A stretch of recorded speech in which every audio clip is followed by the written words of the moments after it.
Right, so yeah, we're pleased to have Weixin from Riverside, who's going to talk about new regression model, modal regression. So thanks very much. Yeah, thank you, Steve. So it's my pleasure to share my recent research projects about modal regression. Okay. Before I talk about this modal regression, let me ask, I do a quick survey with statisticians. Okay, let me ask. So here, how many of you have heard about this or knew this before? Separate the word both, but not together. That's great. Okay, so let's make my today's talk more meaningful. Okay, that's the reason I want to come here to give this talk, and also why the title is called new regression model. So since this is a new regression method, I will start from the simplest scenario. Okay, like the linear parametric model, the linear model regression. Then talk about some more complicated scenario, like non-parametric, semi-parametric, and also some future work. So usually, I assume you guys all heard about linear regression, right? So traditionally, linear regression, that's actually is the mean regression.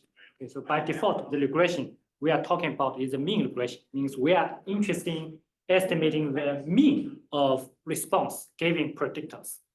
Okay, and also we also heard about quantile regression. So the quantile regression, that's we are interested in estimating the like a percentile of a response given the predictor. Okay. But for location measure, usually like from like almost like the first stat cost, okay, statistical cost. When we talk about the center of location, okay, the center of the data, usually we have like three famous measure, like the mean, okay, sample mean, or median, right? Another is mode. Okay. For discrete data, it's easy to define the mode. That's most likely value, right? Most likely value for discrete data. But for continuous data, well, still we can define it, but then we need to use the density. Okay, the probability density. That's the highest point. So for regression, you can see similar. In order giving predictors, we want to predict y or measure how y related to x. So usually we already in regression we use the average y, mean of y. How mean of y related to x depend on x. And also how the percentile, okay, of y related to x. But for mode, it's rarely used. Okay, or at least it's relatively rarely researched. Okay, but in this talk, I will talk about this and also mention why it's before, let's say, traditionally it's not commonly used.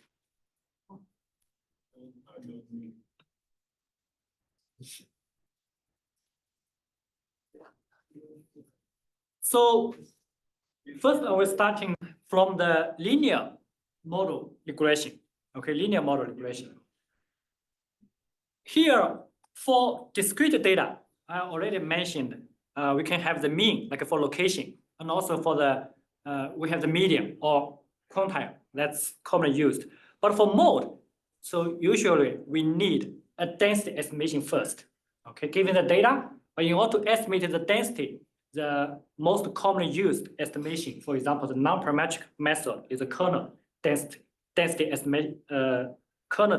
estimation. Once we get this, we can also find the mode, like the most likely value. Okay.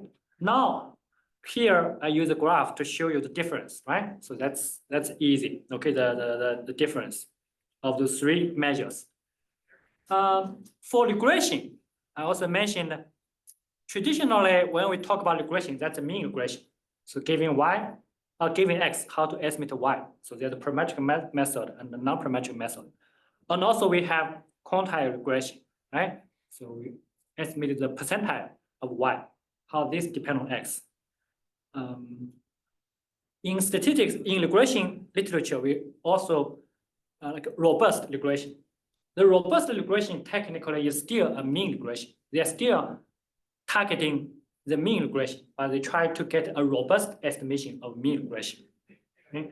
So the natural question is, could we estimate, or how can we estimate the most likely y value given x?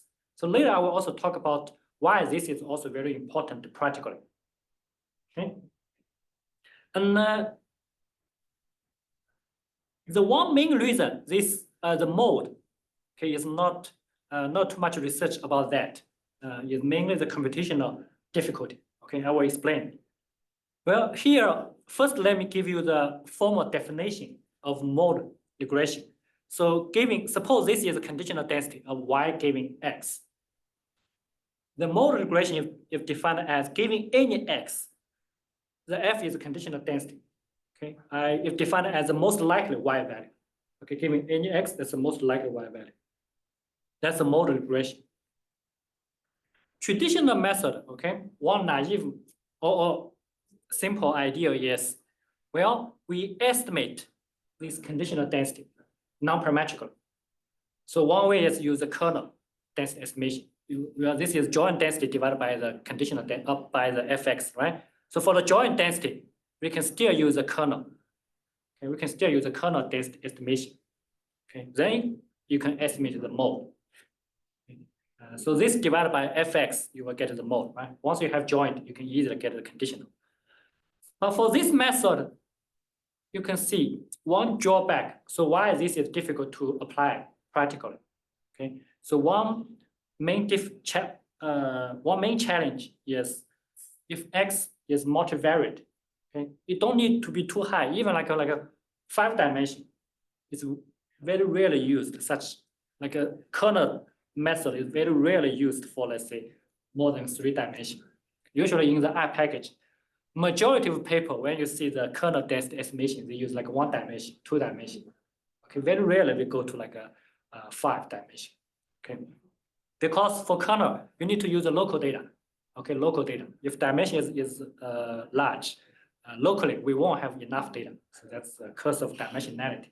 Okay, so that's the reason for modal regression. It's difficult to apply when the x dimension is large. Right? X is a predictors for many applications, so it's very easy for x to have, let's say, a large dimension. Okay, so now for our idea is, well, think about the mean regression. For mean regression, we don't need to estimate the conditional distribution, although we are interested in the conditional mean of y given x, right? So we just impose, for example, for linear regression, they impose a linear assumption for this mean function directly. Then they use some loss function estimate beta. For example, they use least square, right? Use the least square criteria to estimate beta. Similar for quantile regression. Linear quantile regression, they also assume this quantile function, y given x, is a linear function. Then they use the check function. Okay, they have another loss function to estimate the beta. So here our similar idea. Could we also, instead of estimating this density, we just impose, we assume this mode, y given x, if have some, let's say, format. Let's say we are starting from the simplest model, let's say linear regression. We assume the mode y given x is this. So now the problems reduced to how to find the loss function. Okay, so which kind of loss function we should use to estimate the beta? Okay. Well, this idea can be also applied to any other, let's say, not necessarily linear, could be any other non-linear model regression, as long as this format R is known. Okay, only depend on some parameter. Well, this one is good. So for model regression, so here let me explain some of its advantage compared to, let's say, the mean regression. Okay, well, first one is obvious. When the data is skewed, okay, so when the data is very skewed, usually the mode is a more sensible location measure than the mean. Okay, than the mean, and also the mode is robust to outliers. Okay, robust to outliers. Okay. The new feature selection tool. This means sometimes, okay, the mean regression, when you based on the mean regression to choose which predictors affect y, Okay, sometimes the mean regression will miss some important predictors, but the modal regression can capture that. Okay. But this part, this one is one important advantage of modal regression for truncated data. So truncated data means sometimes if the y is beyond a certain range, we won't be able to observe it. Okay, so for all the collected data, let's say if y beyond, let's say above certain range or below certain range, we can never collect those data. Okay. So for example, in the military, okay, so it's possible they have like the height limit. Okay, so they only recruit people, let's say, the lower limit, okay, the height must be, let's say, above certain value. So in this case, if you're interested in like the height and weight data, okay, then the height is already, the small value is cut off, okay. Or for the revenue, let's say suppose we have the tax data, okay, the tax data. If the revenue is too small, okay, below certain range, okay, below certain range is the income, then the people don't need to, let's say, file the tax return. Okay, so in this case, it's possible when the income is too low, you don't have such kind of information, or they don't even have a job. Okay, so you don't have such information. Now, if you're interested in how the education, let's read to the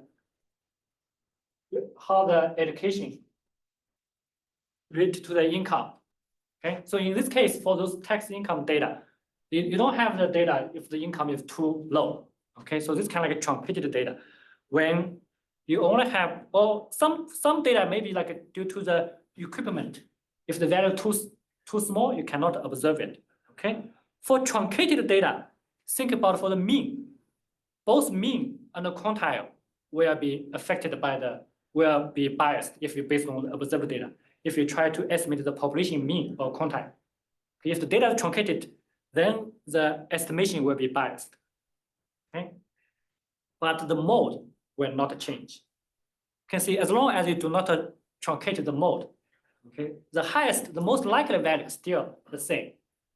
But if you truncate some large value, let's say for income, if you truncate some wealthy people, right, the mean will change, or the quantile will also change. Only the mode will not change. Okay, so here, if you apply the modal regression, so still give you the consistent estimation, but the mean and the quantile will not. The next one is also very, very important advantage for modal regression, means better prediction interval. Especially nowadays, okay, we talk a lot about like the machine learning, deep learning. For this machine learning tool, usually their main target is the prediction. Okay, they try to give the best prediction. Okay, so think about, like I already mentioned, for skewed data, this is mode and the median and the mean. Suppose for any prediction, I allow certain error. As long as your error, let's say within no more than a certain, let's say h, then I consider your prediction is accurate. As long as your prediction is not, let's say the error is less than a certain value, it is actually like a statistical rule. Okay, then I can say using the mode has the highest chance. Okay, if you put like more like a arrow bound, okay, plus or minus h, the mode plus or minus h has the largest chance of containing true value. Right? Based on the definition, based on here, you can easily see, because that's suppose given certain x, that's a distribution of the future y value. Okay, that's the y distribution. But I want a point prediction. Which one we will use? Where the mode. Okay, because around the mode, if we have certain error, then the probability containing true value is this area, right? So the area is the highest. Okay. If you allow certain like any error, okay. And also similar by model distribution. Yeah, that's a good question. But for here, let's say, so for simplicity, at least so far, I'm mainly assume there's just one mode. Okay, the one mode. Yeah, right. So there is some sort of log concavity for the density. It's increasing and then decreasing. You mean for the density? Yeah. That would Yeah. imply that you have a single peak, but it's a little bit stronger than that.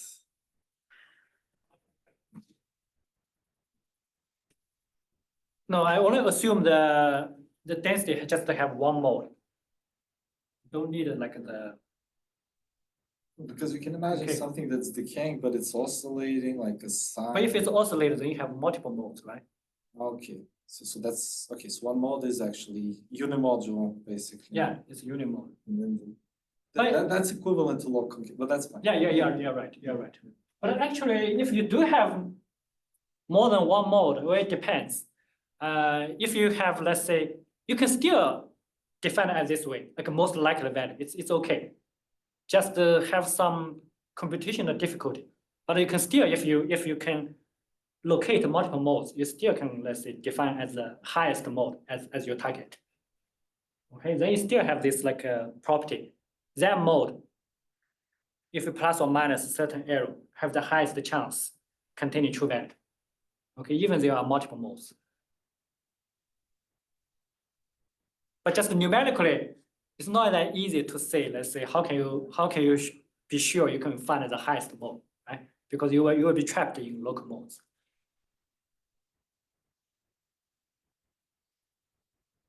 And then later I will talk about actually if there are multiple modes, there's also advantage of this method. So in some sense, you can say, if you can locate multiple modes, that means the population might not be homogeneous. Okay, there exist several subpopulations. Okay, so each mode represents like one subpopulation. So technically, later I will talk about like one extension is you can use this method to more like do clustering. Okay, so each mode is one cluster. Okay. So many good advantage. So I guess you guys all know this guy, right? Our former governor. Okay, so now next I will talk about how to estimate the beta. Okay, I already talked about, I will just impose a parametric assumption, let's say linear assumption for this mode, but how to estimate the beta. So actually the loss function or the criteria, if this kernel function, just use this kernel criteria, KH. The KH is a kernel. So kernel function essentially is just a density. Okay, a density but symmetrical about 0. So the highest point is about 0. Okay, well, I will explain why this can be used to find the mode beta. Okay, so let me give you some motivation or intuition. Because KH, as I mentioned, just a density, symmetrical about 0. So one simple density is uniform kernel. So if I take the uniform kernel, you can see this is just the T, let's call H. So it's still symmetrical about 0. So H is like a bandwidth. So now the objective function becomes this one. Remember, we are trying to find a beta to maximize this. So I simplify this formula a little bit, become this one. So I want to find a beta to maximize this. This is equivalent to find the beta such that this will be up my future, like the more like a prediction. To make this plus or minus H, like this band contains the largest proportion of response Y. So you can see this is an interpretation compared to least square. Okay, if I want to find the beta to maximize this, then this X transpose beta, this line, plus or minus H, will have contained the largest proportion of response. So this is one interpretation. That's also the reason why, from the prediction point of view, so this line have this nice property, okay? Nice advantage compared to like a mean regression. And also another is, if I consider there's no predictor, just the intercept term, so just the beta 0, right? So just yi minus beta 0, only intercept term. Now look at this. This essentially is a kernel density estimation of y. If I want to find a beta 0 to maximize this, essentially just find the mode of y. So if the only intercept, now this criteria becomes just find the mode. of the density Y. Okay, so here essentially we just replace the intercept by a regression, by a linear regression. That's it. Okay, so here you can see why this makes sense. Oh, no, here. Okay. Yeah, this part I might just skip. This part means in order to maximize this function, this function, we can use a EM-algorithm. So one of my main research areas is mixture models. Okay, so when I look at this actually looks like a mixture. Okay, because it's summation some density. Okay, it's a weighted average of those density. Okay, so you can use the EM algorithm, and I won't go into detail of this. Okay, use the EM algorithm, we can maximize this. Yes, so we do have here. I just briefly mentioned the property of this estimate. The reason I want to talk about this property, one main thing is emphasize is this asymptotic normality and also consistency. But one thing I want to mention is the convergence rate of the beta hat. Usually when we talk about parametric model, the convergence rate is root n. Okay. Unfortunately for modal regression, the convergence rate is slower. It's not parametric rate, it's not root n. Okay. And this rate is exactly the same as the rate when we want to estimate the mode of a density. Okay. Giving like for location, if you want to estimate the mode of location, so the same rate. So that's the cost we need to pay, okay, in order to locate a mode. Okay, so that's the main disadvantage of modal regression. But the good thing is nowadays we talk about the big data. Okay, so we have the data size is very large. So if the data is very large, usually the convergence rate is not that important anymore. Okay, and the main thing is for prediction, especially for prediction, if the data is skewed, the important thing is which point you want to use as a prediction. Okay, so if you want to target the mode, as long as it's consistent, so that the prediction interval still build around the mode, still have the largest chance of continued true value. Okay, so this rate will not affect that result, because the convergence, as long as it's consistent. Okay, because the interval, that interval will not shrink to 0. Okay. Yeah. And also here, talk about how to choose the bandwidth. We do need to choose the like tuning parameter H. Okay, like a tuning parameter. That's in the kernel part. So here, since we have the asymptotic bias and the variance, one way is we can minimize the asymptotic mean square error. Okay, you have the bias and the variance. So then you need to choose the bandwidth to balance these two. Okay, balance these two. Minimize the mean square error. Then you can get the optimal bandwidth. They depend on some unknown quantities, and you need to estimate them, plug in. So here.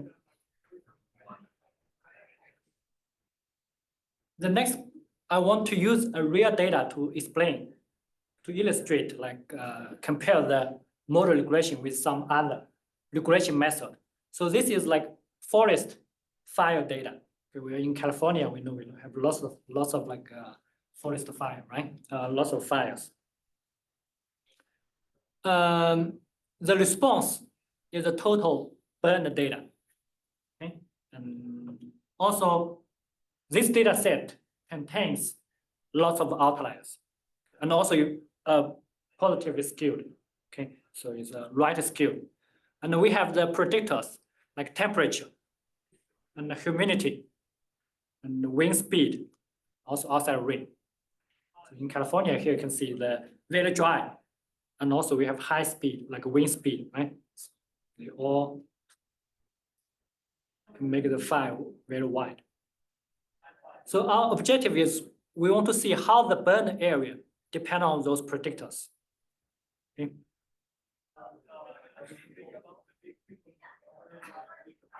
So I compared a few methods. One is a traditional linear mean regression.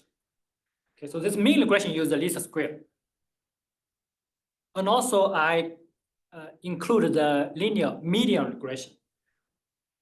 So this is estimated the median. And I also included the robust regression method, the MM. Okay, so this is one popular robust linear regression method. Another, the last one is our method, okay, so linear modal regression. So here I report the width of each prediction interval with the same coverage probability. So I fix, for all methods, if I fix the coverage, let's say they all require, let's say 50% coverage or 90% coverage of future value, okay, of the future value. Then, so remember this is the prediction interval, okay, to cover the true Y. Then I compare the width. So if the coverage is the same, of course, the width of the interval is the smaller the better. Okay. So here, this is nominal coverage probability. Okay, so those are the probability I want. For example, 10%, 30%, 50%, 90%.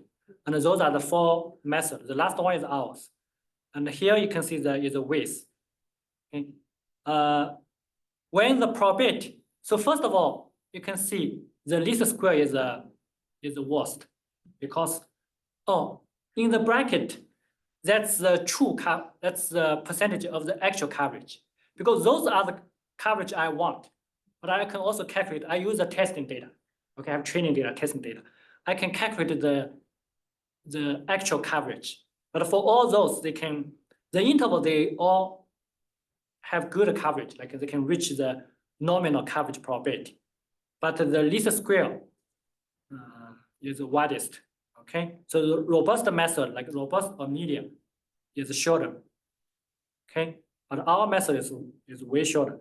And also, when the probability increase, the difference become smaller and smaller. That's also expected. Okay, you can see when the interval become wider and wider, the difference becomes smaller and smaller. Okay. But this method, this data is very, very skewed. Okay. So here I already mentioned all those three. Okay. Question? Which was the fastest and slowest? Was there a big? If you talk about the speed, this LSE will be the quickest. Yeah, the median regression is the second fastest. Then the MM is one. Yeah, least square will be very, very fast. But those four, I would say, still practically they are all very fast. So it's yeah, just a few seconds. It's very quick. Yeah. So next, I want to quickly talk about its extension to nonlinear modal regression. Okay, so this is to talk about how to use the modal regression to predict the COVID-19 data. So this is, you can see, published 2 years ago. The collaborator is this is UC Riverside. Tao Wang is my former PhD student. Okay, former PhD student, but now he's an assistant professor in University of Victoria. So he actually graduated in this 2022. Also from the year, you can see that's when the COVID was still there, right? 2022.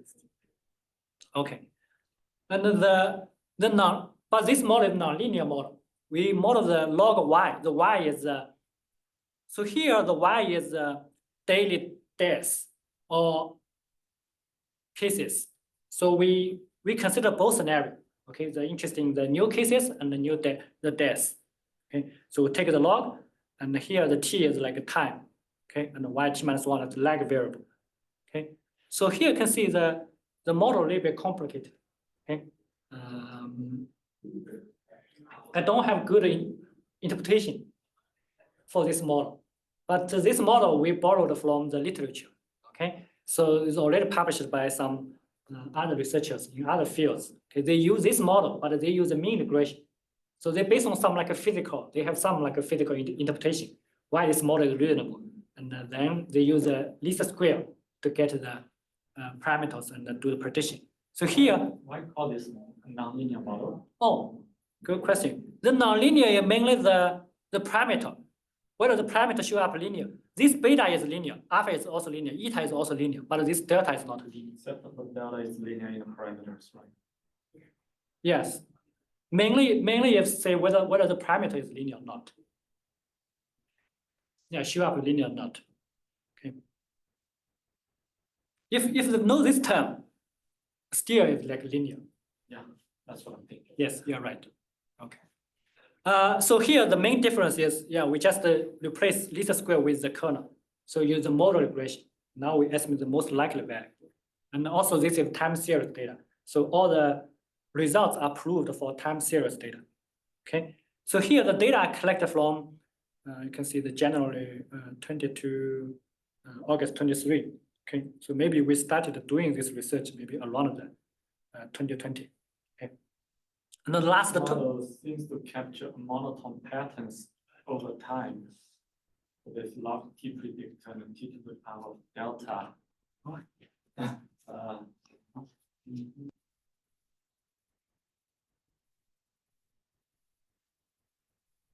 yes.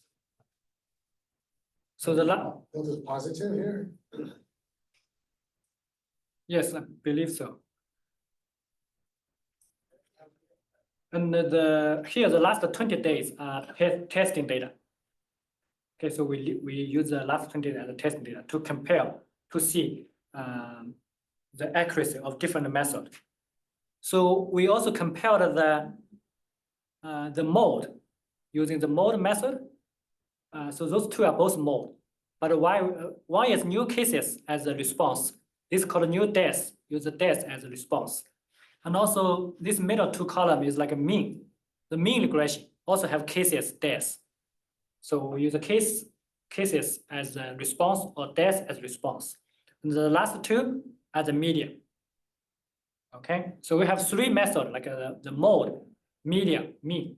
Okay, and also like we consider predicting both cases and the deaths. So here is like the prediction error, like a mean square error.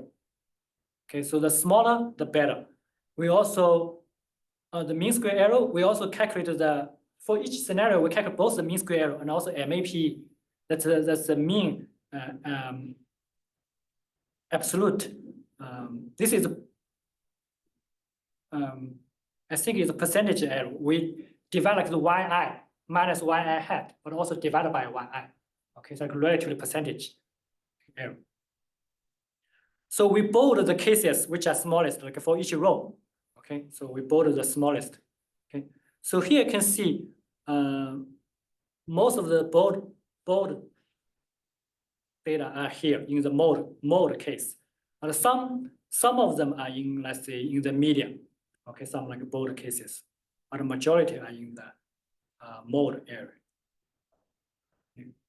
And also here you can see majority bold value are in the mode method.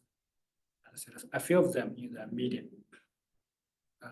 Those death cases are missing, means mainly it's for deaths. For those states, at that time, not enough death cases to evaluate, okay, to model the data. So that's like extension to nonlinear model regression. So here my one message is, because this method is this regression tool is relatively new. Okay, so there's many work we can do. So you can extend it to many models like here. So when this COVID happens, so we just applied this method to COVID-19. So use a nonlinear model and also do the time series data. And we also extended it to like a non-parametric, semi-parametric model regression. So we have like two papers there, 2022 and 2023. This is just non-parametric. This is semi-parametric partial linear model. Okay. The non-parametric means here I do not impose any form for MX. Before when I talk about linear model, I assume a parametric model. But if I do not impose any form for MX, Well, how to estimate? Well, in statistics, one simple way is use a Taylor expansion, right? So in order to estimate mx0 at any x0, if we use Taylor expansion, because just to the linear term, the first order term. Okay, so this is a linear approximation of mx. Then for this objective function, since this approximation is only true locally when x close to x0, so we just add this kernel weight, another weight. So this kernel weight will put more weights if xi is close to x0, but a smaller weight when xi is far away from x0. So if you think about the KH is Gaussian kernel, okay? So this is like a non-parametric method. Also, you can use EM, asymptotic property. Also, skip that. And the semi-parametric modal regression. Yes.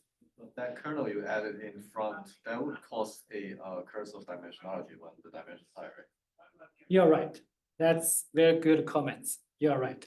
For this method, you're right. For this non-parametric method, you're right. The x dimension cannot be large. Exactly. Okay, good point. Okay, so in order to apply to x dimension is large, then you need to use some other model, like a semi-parametric model or additive model. So there's many other models. But for this method, because this method is purely non-parametric. Okay. How do you select x0? How does the user know what x0? Oh, good. Technically, depend on at which point you try to estimate mx.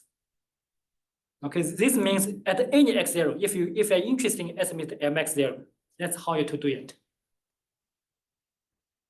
Local, so at any x0, but then I have a linear. Yeah, then practically you need to select a grid point. Usually, like for practical purpose, people will do that. They will estimate this mx at a grid point of x0. The beta 0 and beta 1 would have to be a function of the x0. You are right. At different x0, the beta 0, beta 1 estimate will be different. You are right. And once you estimate, suppose for any fixed x0, let's not fix x0. Suppose x0 is just 0.1. Then you will get the beta 0 estimate, beta 1 estimate. So the mx0 actually is just beta 0, because here you can see beta 0 is mx0. So the beta 0 hat will be m hat x0. But this just, if you want to estimate another x0, let's say at 0.2, you need to do this again. Yeah, so then you have, well, yeah. Usually people just do a grid points of x0, then connect them. Can you actually use the uniform kernel in practice? I mean, for the density part, why?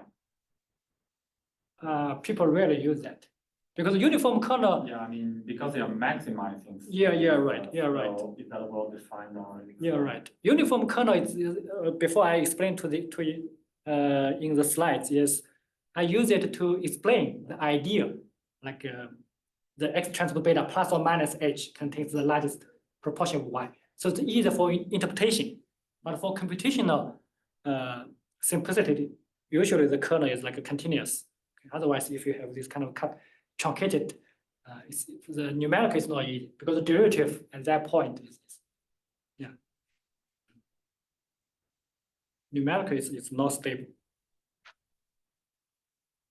Usually, like a k, for example, you can choose a Gaussian kernel. That's commonly used.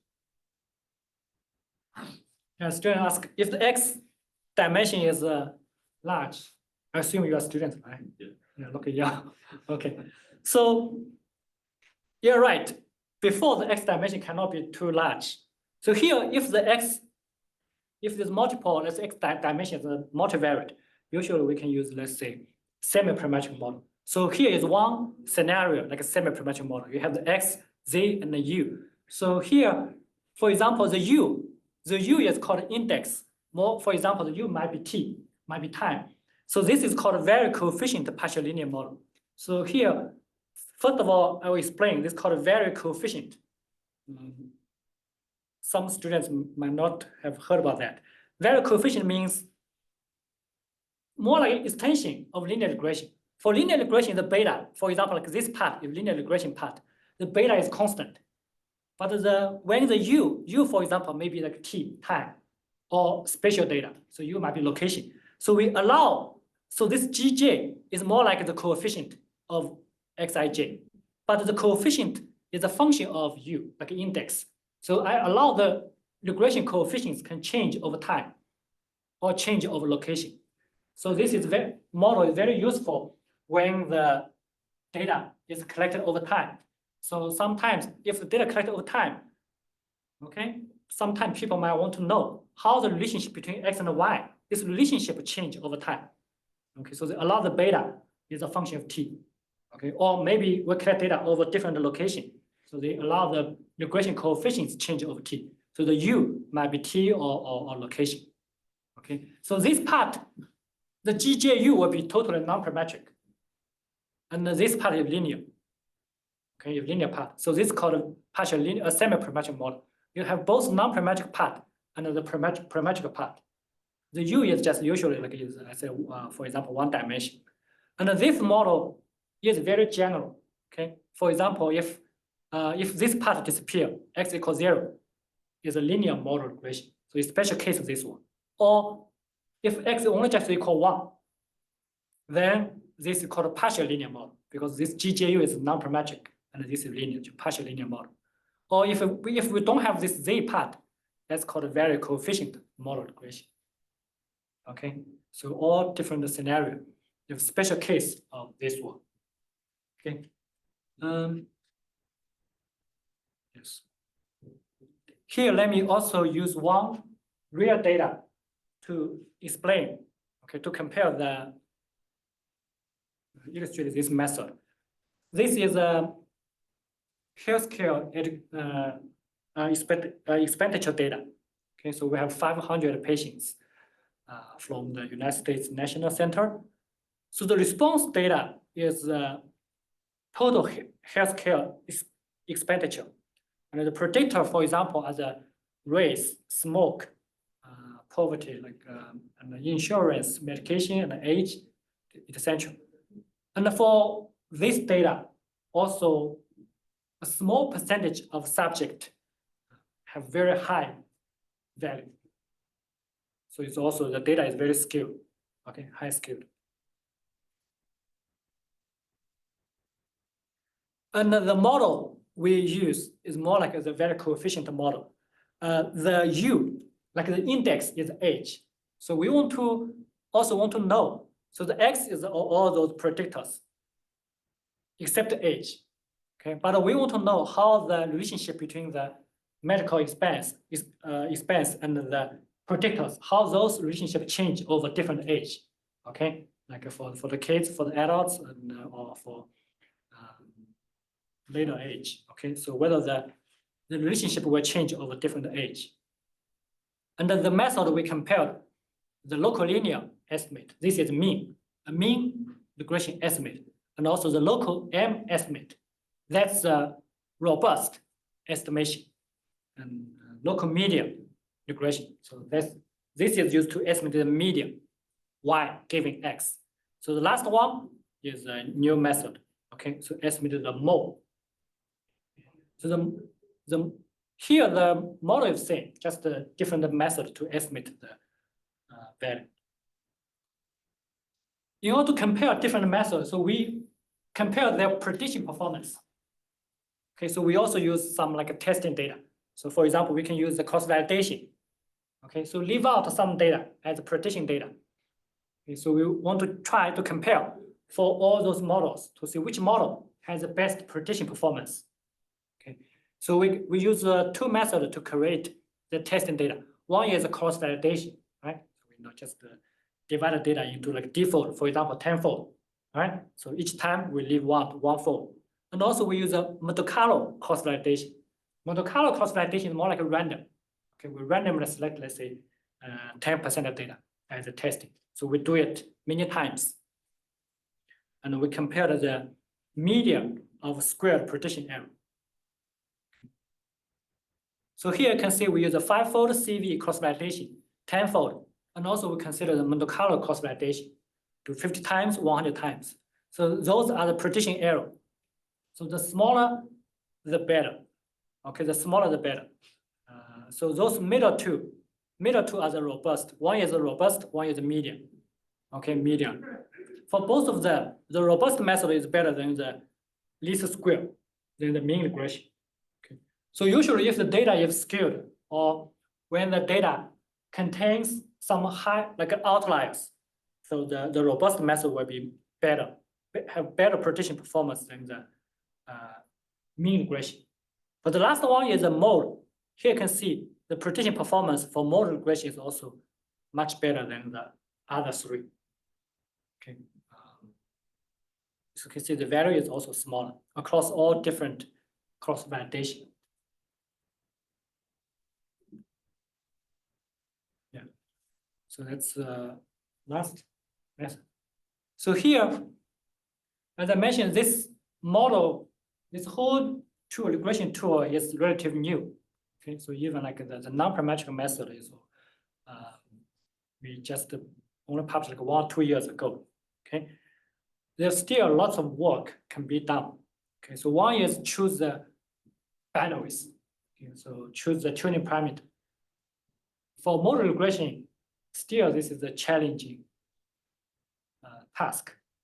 So one main challenge is for traditional mean regression, one simple way is people can use a cross-validation to choose a tuning parameter.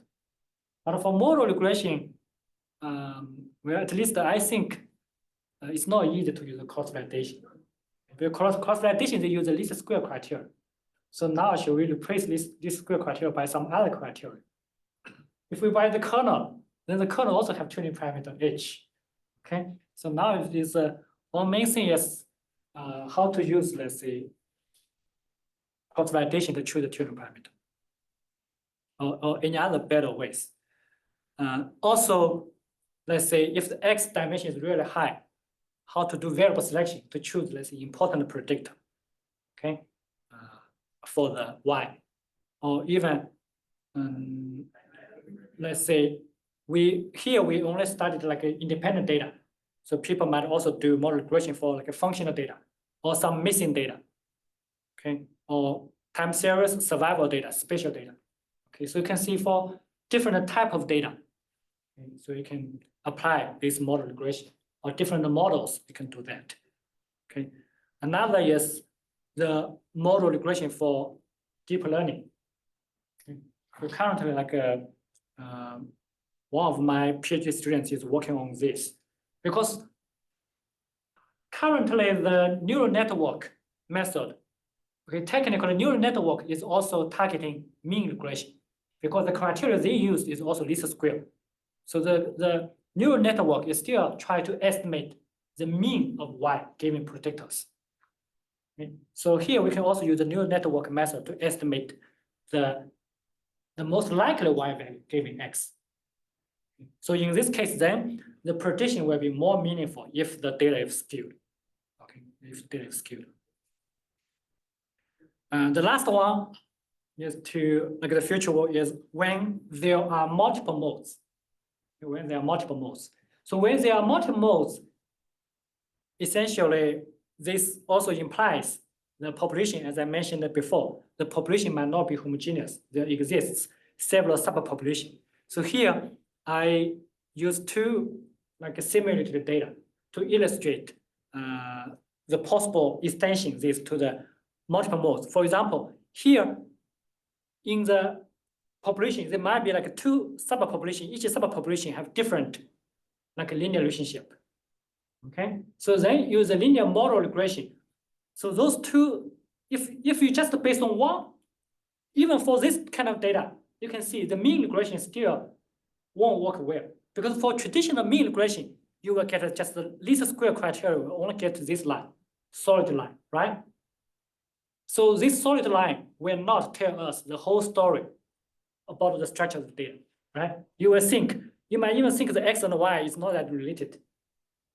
But for modal regression, you will find there's two model lines. Starting from two different initial values, you will get two model lines. Those two dashed lines are found by the linear model regression, but starting from different initial values.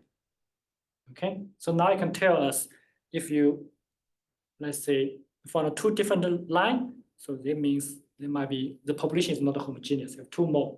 two model line. But for mean regression, it's only one line, right? The average. So similar for non-parametric, if you do the mean regression line, you only have this one non-parametric function, non-parametric mean function. But for modal regression line, you have two. Okay, so you can reveal this structure. Okay, so we can use this to more like a cluster. So this is also related to the mixture model. Okay. It's more like another tool to estimate the mixture model. I have a question. So, Yes. so what happened if we apply your model regression estimator to the figure A? To So figure A. assume that there's two regression lines, however, the proportions are different. So it's kind of the multiple model, however, Yes. one has the dominant density and then the other is smaller. So Yes. So for this case, I said, then the results depend on the initial value. So before, I didn't explain this in detail. For linear model regression, we do need, like we use the EM algorithm to find the mode, okay, find the beta. So the EM algorithm is iterative algorithm. You need an initial value. So here, if this is a scenario, then the final solution beta hat depend on the initial value. Let's say for one initial value, you might convert it to this line. For another initial value, you might convert it to this line. Okay, so depend on the initial value. But at least this tells you the population might not be homogeneous.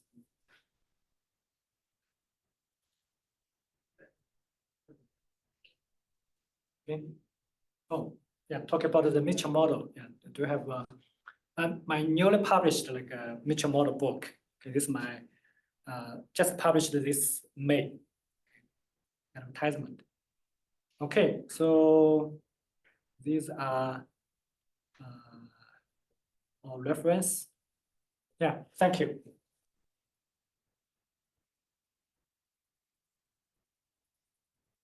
All right, any questions?